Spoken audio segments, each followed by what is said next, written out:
All right, let's jump right in. We are going to challenge a really big idea today. The assumption that faster is always better, especially when it comes to making decisions. Because what if taking your time isn't a weakness at all?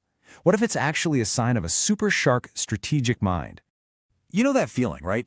You're in a situation, you need just a second to think, and you can feel the pressure building. But in that moment, are you being indecisive, or are you actually processing things on a much deeper level? Well, that's exactly what we're going to dig into today. So first up, let's talk about the myth of the fast yes. Our culture is obsessed with rewarding quick, decisive action. But do we ever really stop to ask if it's the right action? I mean, think about it. From the classroom to the boardroom, it's the same story. The person who shoots their hand up first, who has that instant answer, they're always seen as the smartest one in the room. We're basically taught that speed equals smarts. This whole idea is baked right into our culture, even our language. He who hesitates is lost. It paints this picture of hesitation as this fatal flaw, a moment of weakness that just leads straight to failure. That's a pretty intimidating message, isn't it? So let's just pause for a second and ask the big question. Is this really the full picture? What if we've got it all wrong? What if that little pause, that so-called hesitation, is actually a secret weapon in disguise? And that brings us to a concept that completely changes the game: cognitive control. And listen, this is not about being stuck or unsure. No way. This is about you being in the driver's seat of your own mind. It is pure strategy. And this is a really important difference to get. Hesitation, that's reactive. It's driven by anxiety, it feels confusing, and honestly, it usually leads to, well, nothing, inaction. But cognitive control, that is totally different. It's proactive, it's driven by focus, it feels deliberate, and its whole point is to get you to a better action. So what is cognitive control really? Well, think of it as your brain's CEO. It's one of its most sophisticated, high-level functions. You know that moment you're about to fire off an angry email? That impulse is just screaming, "Send," right? Well, cognitive control is that CEO that steps in and says, "Whoa, hang on. Let's maybe save this as a draft and look at it in an hour." See? It overrides that knee-jerk impulse for much better long-term result. And that is what we're calling the high IQ power move.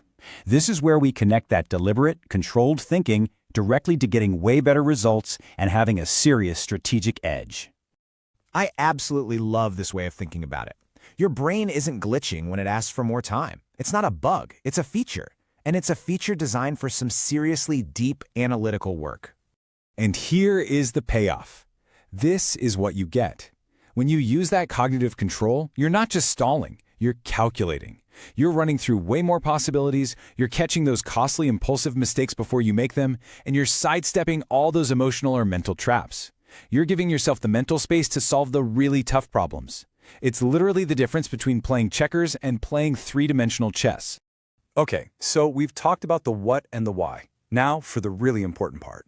How do you actually do this? Let's get into how you can own your natural thinking pace and turn it into your superpower. It really comes down to these three simple but super powerful steps. Okay, number one, just recognize the pressure. Get good at spotting when you're being rushed, either by someone else or even by yourself.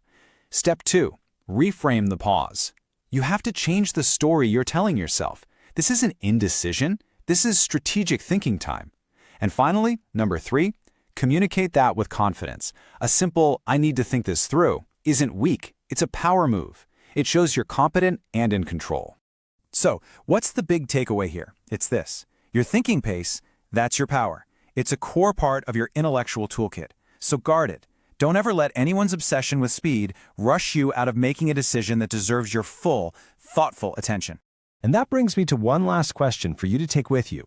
Just think about your week coming up. What's one decision, could be big, could be small, doesn't matter, where you're going to consciously give yourself permission to just slow down, to use that cognitive control and make a truly deliberate choice?